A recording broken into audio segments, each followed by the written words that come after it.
Muy buenos días, señores estudiantes. Bienvenidos a la semana 9 de lo que es la asignatura de estudios independientes. Para mí es un gusto y un placer trabajar con cada uno de ustedes, así que vamos a empezar con lo que nos corresponde en esta semana, lo que es de la independencia cognitiva, ¿no es cierto? En los diferentes tipos de aprendizaje. Entonces, así que bienvenidos todos. Vamos con una frase que dice Jonathan Genesee, ¿no? La ignorancia es el peor enemigo de un pueblo que no quiere ser libre, ¿no es cierto? Cuando hablamos de esto decimos que los conocimientos a veces no están a disposición de todos.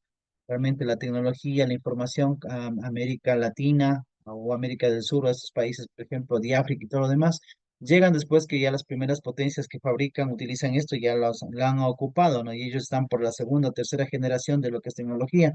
Por eso es importante saber y conocer cada una de estas informaciones y estos dispositivos. Así que bienvenidos a cada uno de ustedes. Vamos a hablar sobre lo que es conocer sobre la independencia cognitiva en los roles del estudiante y del profesor dentro del conocimiento, ¿no es cierto? ¿Cuál es su importancia? ¿Cuál es su rol? ¿Cómo se enfatiza, por ejemplo, para el trabajo también independiente dentro del aula, dentro de la clase, ¿no es cierto? También vamos a hablar de desarrollar la independencia cognitiva en el modelo de aprendizaje de los estudiantes, fortalecer el conocimiento de los roles del estudiante y también del profesor en el proceso de enseñanza-aprendizaje, ¿no es cierto? Es lo que vamos a ver. Nosotros tenemos aquí el cerebro, ¿no es cierto?, dividido, como ustedes pueden ver, por colores, ¿no es cierto?, en lo que dicen. Esta clase es más como psicología y también viene a ser un poquito, se podría decir, viendo la parte de cerebral, ¿no? Entonces nosotros dentro de eso tenemos la empatía, pensamiento crítico, solidaridad, comunicación, digitalidad, resiliencia, perseverancia, inteligencia emocional, autorregulación, adaptabilidad, creatividad y compasión, ¿no es cierto? Cada de estas situaciones de nuestro cerebro que depende mucho de la sociedad, depende mucho de cómo nosotros nos rodeamos de la gente, qué es lo que aprendemos. Entonces, esto hace nuestro comportamiento y nuestra actitud. Por eso es que nuestros hermanos igual no son iguales a nosotros. En algunas cosas sí pueden ser iguales, pero nosotros vamos destacando en solidaridad, en la parte del pensamiento crítico, en empatía, o lo que es inteligencia emocional, no todos, o la creatividad. Siempre tenemos una relación diferente, ¿no? A pesar que somos del mismo núcleo familiar, somos los mismos hermanos, pero no tenemos estas pequeñas diferencias, ¿no es cierto? Incluso cuando hablamos de la parte de las digitalidades, ¿no es cierto? No sé si ustedes se acuerdan cuando había esto de la pandemia, ¿no? Era un poco difícil, por ejemplo, profesores que, buenos, excelentes profesores de matemáticas y de física, obviamente, pero no estaban en esa situación de la información de la forma digital que podemos nosotros dar clases. Trabajar en esta situación se les hacía difícil. Y algunos, como les digo, también optaron por realmente, se puede decir, descansar, ¿no? Viendo que se venía todo este apogeo también de la tecnología en esa situación, aparte de ser unos buenos y excelentes maestros, pero no como que no estaban abiertos a esa situación. No todos puedo decir, porque en algunos casos hay personas que, por ejemplo, yo he conocido y cuando estaba estudiando en la universidad, tuve el gusto de tener un compañero que tenía 62 o 54 o 62 años de edad, ¿no? Y estaba estudiando.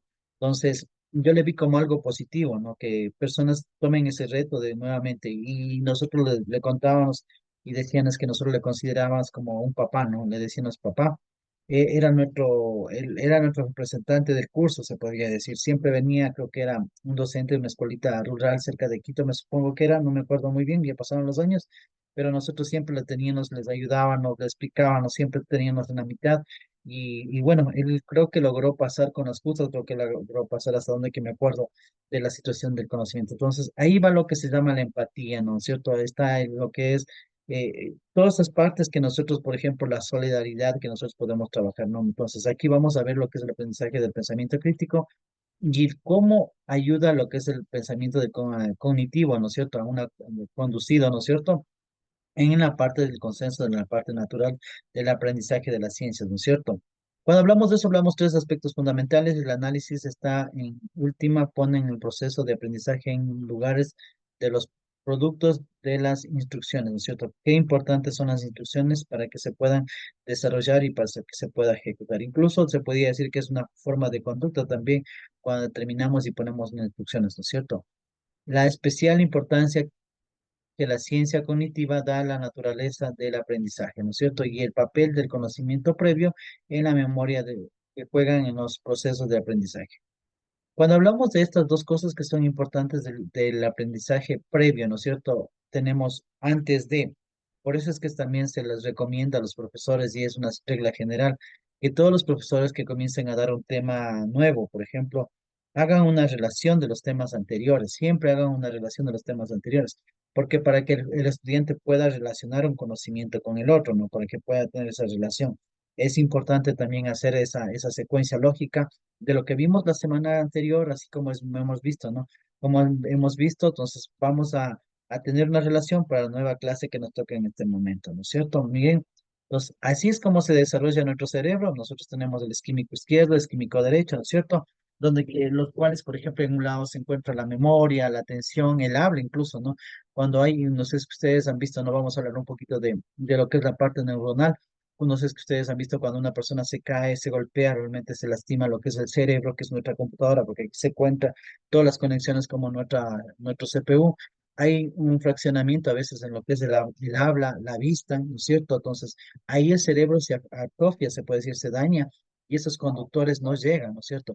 La pérdida de visión, la pérdida de audición, la pérdida también, ¿no? Dolores de cabeza, etcétera, etcétera, porque es la parte más importante, ¿no? Pero aquí nosotros vemos cómo es la conducta que se va desarrollando también en el ser humano. Entonces, como ustedes ven, estamos viendo la parte psicológica y un poco lo que es la parte también, se podría, estructura, un poco la estructura, no la parte bien científica, la estructura de lo que es, se podría decir, tomado como la parte de medicina, ¿no? La colaboración entre teorías cognitivos, ¿no es cierto? Los pedagogos, o sea, nosotros los pedagogos y los profesores de ciencias, aunque recién ya están produciendo sus frutos en cuanto a comprender mejor la conmoción humana y desarrollar métodos formales para evaluar cambios cognitivos. A lo que se refiere, lo que dice es que nosotros como profesores realmente tenemos que estar en ese proceso constante de mejora primero cognitivo por el ser humano, tenemos ese contacto, pero también tenemos que ver cuáles son esos cambios que se han logrado, ¿no es cierto? En el conocimiento, en el aprendizaje, en la abstracción del conocimiento, cuál es lo que se ha llegado, ¿no? Entonces, ¿cómo hacemos eso? Nosotros generalmente lo que le hacemos y lo que nosotros hacemos como educación también es hacer un test donde que respondes las preguntas o también haces una evaluación, donde que ahí tienes un indicador. Por ejemplo, se me ocurre Alex, Yarixa, qué sé yo, hacen una evaluación y nosotros tenemos, no, Edith, ¿hasta dónde ha avanzado? ¿Cuál es el nivel de conocimiento que tiene en este momento? ¿No es cierto? Entonces, por dar un ejemplo así, ¿no es cierto? Entonces, dentro de eso también tenemos los objetivos prediseñados y predefinidos que se plantean los siguientes: el estudio de los procesos de aprendizaje de los conceptos científicos, especialmente en lo que se refiere a las representaciones mentales que conducen a la adquisición de conocimiento científico, ¿no es cierto? La parte de la academia que nos ayuda a la parte conceptual. Más o menos voy a poner un ejemplo, por ejemplo, con los chicos que yo trabajo de informática, ¿no? Hablamos de la parte conceptual, hacemos los ejercicios y después del ejercicio les explicamos también otra parte, la estructura, cómo está hecha, ¿no es cierto? Que tampoco, entonces, lo que vamos es del conocimiento inductivo, deductivo, ¿no es cierto? De lo particular a lo general y de lo general a lo particular. Y moviéndonos en estas dos partes, ¿no es cierto?, del conocimiento. El estudio de las habilidades de pensamiento que conducen al razonamiento científico. Entonces, a eso es lo que se propone y es lo que se quiere. Los estudiantes, ¿cuál es su nivel de conocimiento y a dónde queremos alcanzar también, ¿no? Nosotros aquí tenemos y lo que queremos buscar es estudiantes así en el aula. Queremos estudiantes que comiencen, vamos a hacerle también un debate, vamos a utilizar un tema para que podamos debatir cuando ya estemos con los chicos. Vamos a poner un debate, vamos a crear compromiso, vamos a crear creatividad, adquisición de información, un análisis, una reflexión, la estructuración de argumentos, ¿no es cierto? Esto es lo que nosotros queremos sacar con los estudiantes. Todos los estudiantes que bajan bajo este parámetro puedan hacer esto y realmente lo puedan realizar, nosotros tendremos, como se puede decir, una victoria grande, ¿no es cierto? Si nosotros logramos estas actitudes con los estudiantes comprometidos, creativos, que puedan discrepar, ¿no es cierto? Que puedan debatir un tema y tengan sus puntos de vista, ¿no? Así que vamos, en la clase que vamos a hablar sobre un tema que es muy importante que yo he hablado, la equidad de género, ¿no es cierto? Equidad de género, vamos a hablar sobre ese tema de equidad de género para la próxima clase, a ver cómo nosotros lo vemos desde el punto de vista de los hombres y de las mujeres, cómo le vemos ese tema. Habilidades y competencias, ¿no es cierto? Cuando nosotros hablábamos de las habilidades y competencias, hablábamos de lo que nos permiten mantenerlos en el día a día con los cambios radicales de adaptación que hay en este momento. Una persona en una sociedad que realmente, y es en la parte de, es en general, ¿no? Que el que no maneja una tecnología, por eso les estaba comentando a los informáticos, enhorabuena que también se está nuevamente reporturando, por ejemplo, las asignaturas de informática. ¿Cómo ser posible en esta era del siglo XXI, donde que todo es mediante tecnología, mediante aplicaciones de inteligencia artificial y muchas cosas más, que por ejemplo en las escuelas se han eliminado esas asignaturas que son importantes? En el colegio obviamente tampoco hay. En definitiva, van a la universidad y se encuentran esos vacíos inmensos y muchos pueden hasta perder el año, ¿no? Entonces, no estamos siendo consecuentes. Ojalá estos cambios que escuchamos se puedan lograr y con eso también podamos enfatizar desde abajo lo que es el conocimiento, ¿no? Y miren, acá nosotros tenemos el pensamiento. Toda la vida va a haber problemas y eso les digo. Si hay problemas, hay tesis. Si hay problemas, hay grado, ¿no? Si hay problemas, pero si hay problemas, tiene que haber una solución, sino que lo que está en intermedio, como esa niña, es el pensamiento, cómo resolvemos el problema, ¿no es cierto? Fomentar la capacidad de pensar de manera crítica, ¿para qué? En la vida, en el trabajo, en la parte de la sociedad, qué sé yo, para solucionar un problema. A eso es lo que se refiere. ¿Cómo podemos utilizar eso para solucionar el problema? Y cuando hablamos nosotros del aprender a través de la reflexión, hablamos de las diferentes, ¿cómo aprendemos? Aprendemos de diferentes maneras, ¿no? Piaget algo ya lo dijo, que realmente las experiencias son algo fundamental para el aprendizaje, ¿no? Y a veces las experiencias nos ayudan que no solamente aprendemos de nosotros, sino que aprendemos de otras personas o los fracasos de otras personas que tienen, en este caso, nosotros aprendemos de experiencias ajenas, ¿no? A veces no aprendemos ni siquiera por nosotros, sino que por experiencias ajenas para no volverles a cometer. Reflexionar en torno a la experiencia y reflexionamos. Qué importante es, ¿no es cierto? Y aquí viene el dicho que yo siempre digo, ¿no? El diablo no sabe por diablo, a ver, el diablo no sabe por viejo, sino por diablo. ¿Qué quiere decir? Aquí viene una correlación que no es regla general, obviamente, que dice que no es que el que más años tiene más experiencia, sino los que más han sufrido en la vida y más golpes ha tenido en la vida, ¿no? La otra parte es formar conceptos abstractos derivados de esa reflexión y poner a prueba los conceptos, ¿no es cierto? Lo que todos nosotros manifestamos en este momento y generar protocolos también que ayude como parte de sugerencias para mejorar, ¿no es cierto? Y ver si es que ese cambio se está desarrollando. Pensamiento crítico es una habilidad para el futuro, ¿no es cierto?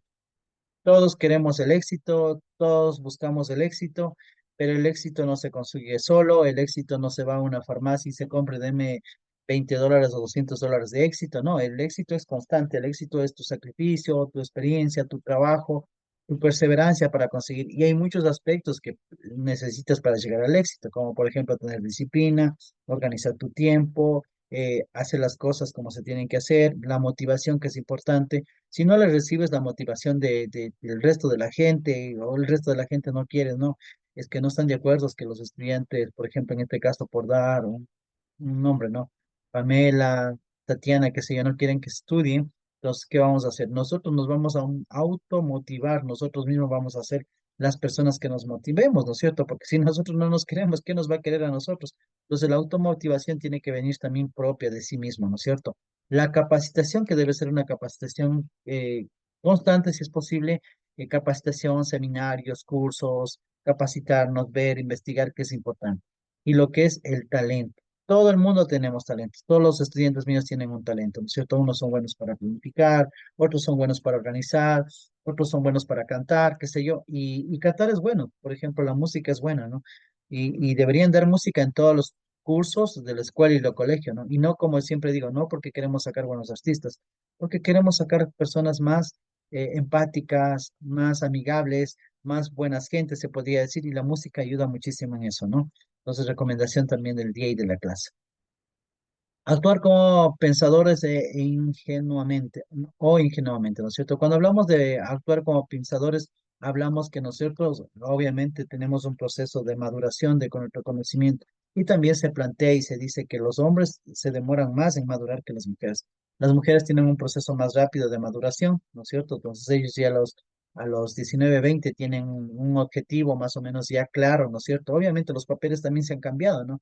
Con la situación que está pasando en el mundo, pero las mujeres siempre tenían ese puntal y los hombres siempre un poquito más atrasados en la maduración, más o menos de los 20 30 recién queriendo madurar, pero las cosas también no han sido regla general.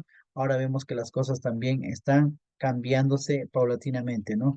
Con esa situación de equidad de género, con las cosas que están pasando últimamente, sí ha habido cambios, bueno, no muchos en nuestros países, ¿no es cierto? Y en la América del Sur, en estos países, pero sí llamado a los países del primer mundo, sí vemos esos cambios medios profundos que se están realizando, ¿no es cierto? Entonces, aquí hemos visto lo que es el pensamiento crítico, qué es la experiencia, qué es la inmadurez que a veces tenemos. Este es un proceso que realmente con el conocimiento, con la experiencia nuevamente podemos llegar a esa madurez, ¿no es cierto?